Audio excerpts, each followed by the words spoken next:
Hi, and welcome back to the Chef's Corner. It's Chef Paul coming back to you from the beautiful kitchen here in the Advanced Technology Center at Gulf Coast State College. You know what? I really like coffee. I have to start my mornings with a cup of coffee, and finding a perfect cup of coffee is pretty hard.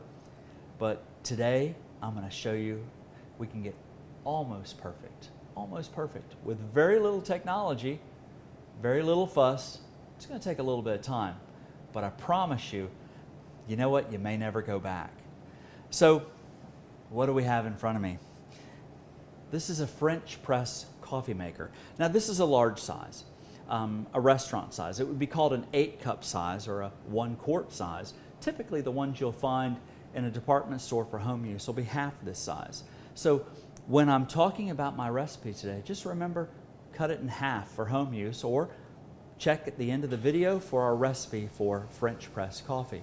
So we're going to use our French press machine. We're going to need ground coffee, and today we're going to be using 54 grams, yes, I said grams, of coffee milled coarsely. Now, regular drip grind will work, but if you have your own coffee grinder, grind it like kosher salt.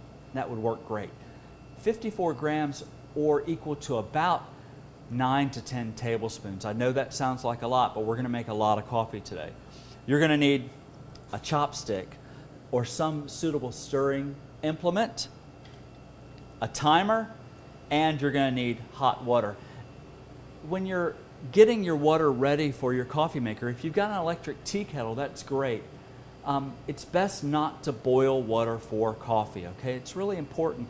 You really take all the oxygen out of water when you boil it. So just prior to boiling, between 195 and 205 degrees is perfect.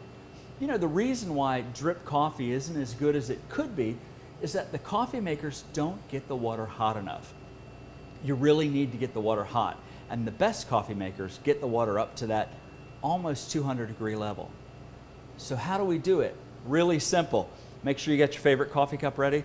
This is my favorite coffee cup. It's a Navy hand warmer mug given to me by a close friend. We're going to get ready. So the first thing I'm going to do is I'm going to go ahead and take the top with, and if you'll notice, there's a mesh press at the end of this, French press coffee. We're going to take our coffee, I've already measured it out, and I'm going to dump it in the bottom of my French press pot, okay? Now, what I need to do is I've got in here already measured out 3.5 cups of hot water. I'm going to take and pour half of this into my French press, and what I want to do is I want to let that coffee bloom, and by that what I mean is I want that coffee grounds to hydrate. All right, so let's go ahead and pour half of it in.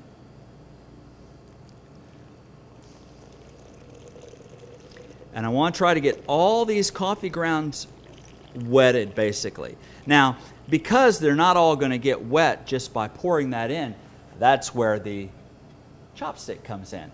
Something to stir with.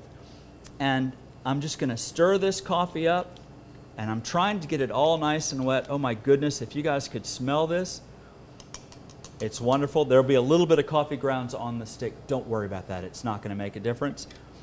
I'm letting that bloom. Basically, it's soaking that up. Now I'm going to pour the rest of my water in.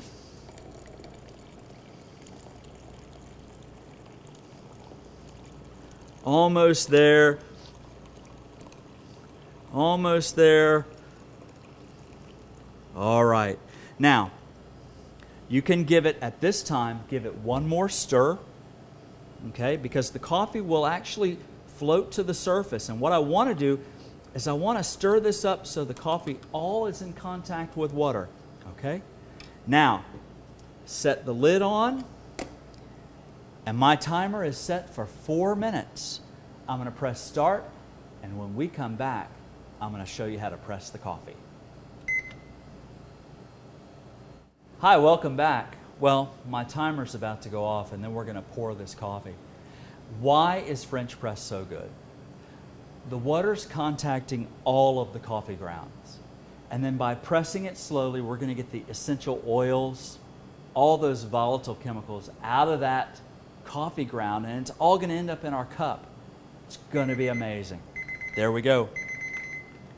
So, how do we do this?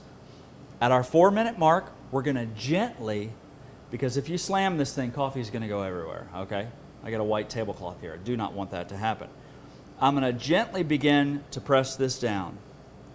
And what you're going to notice is you'll actually see some foam, crema in Italian. And as you push it, you're going to feel it. You're going to feel the resistance because you're pushing all of the grounds and all the water is pushing up through those grounds. We're almost down to the bottom. And I can see the coffee going down. If you get one of these that has holes on the side, you'll be able to actually see the pressing down. And I am pressed down. Oh my goodness. And here comes the payoff.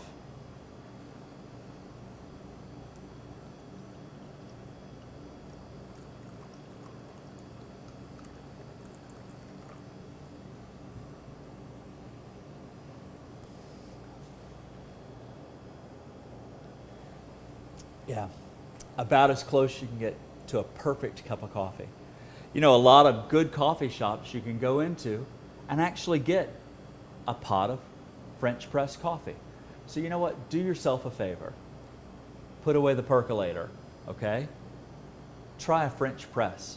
It's elegant, looks great, your friends are going to love it, and I got to tell you, it's going to be the best cup of coffee you have. All right? So this is Chef Paul saying thanks for joining us, and you know, we'll see you next time here on the Chef's Corner.